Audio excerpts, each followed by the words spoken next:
Hi there, and thanks again for joining me for this week's edition of your Wheel and Anchor weekly newsletter. Well, we started over the last week or two to prepare for our annual trip inspiration survey that I mentioned a couple of weeks back. And this is where we put out to you, our members, the kind of destinations that you might be interested in traveling to. And of course, we assimilate all that data and analyze it and focus on the trips that our members want to go on. And what's been interesting, if you've taken a look through the tours on our website, we have a whole bunch of them that are listed as in development trips, which means we're planning to offer them, and we're at various stages of the coordination, which of course takes several weeks and months, and we have to prioritize and so on. But an interesting thing when I was looking through the results of who's inquired about or who's put their name down on the pre-release list for these programs is that we had an inordinate number of people who chose the Camino de Santiago. And if you're not familiar with what that is, the Camino de Santiago is the famous road to Compostela. They also call it Road to Santiago.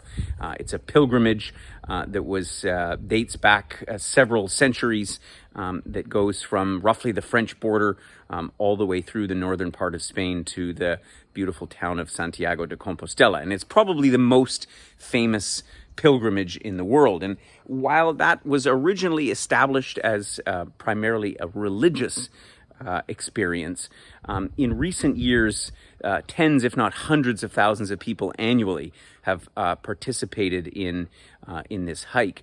And a lot of them do, as we're doing, they do the final 100 kilometers, which is roughly a week-long hike from the central part of Spain, again culminating at the cathedral in Santiago de Compostela. And I was really curious as to why there was so much interest from our membership in such a program.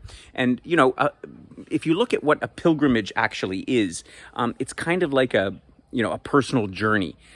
It's not just a hiking trip, but rather it's most people participate in a pilgrimage to seek some kind of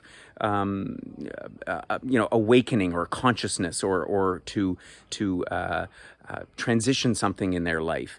And of course, there's other reasons to do a pilgrimage. You don't necessarily have to have that. You might just want to do it because it's fun and you meet other people from all over the world that participate in this. And I thought to myself, I do my annual little pilgrimage each morning up in these hills. I walk my dogs, and it's my time during the day when I can be away from technology and I can be, away from other people and just sort of, meditate, if you will, and walk and experience the beauty of nature and fresh air and just appreciate the simplest of things in life. But I'm curious, what is it that would inspire you if you're somebody that perhaps signed up for the trip, or maybe you've contemplated going on a pilgrimage like the Road to Santiago? What is it that possesses you, or what would possess you to take such a trip, particularly because we're all in advanced stages in our life, and we don't necessarily have the day-to-day stress that people do that are in the midst of their working careers, but at the same time, I think that many of us are seeking something more out of our lives, and perhaps it's a sense of purpose or whatever it may be. And so I'm curious. We will be running the pilgrimage, the Road to Santiago trip, sometime probably in the spring of 2023. So if you are thinking about that, we're going to be doing it. We may do some other similar trips to that, but it would help me to understand what it is that you get out of such a trip. Why would you go on something like that? So drop me an email. All you need to do is hit reply to this email newsletter and let me know your thoughts on that subject.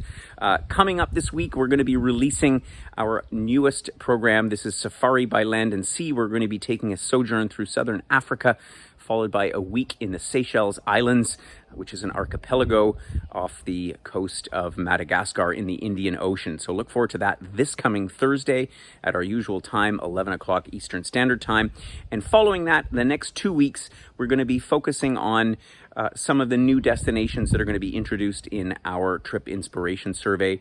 And so we'd love you to join us for that. You can learn a little bit about some of the places that we're thinking about, get your input in as well. And as I say, also tantalize your travel taste buds, as it were, for what's going to be on the program in 2023. I look forward to catching up with you again soon, and thanks for tuning in.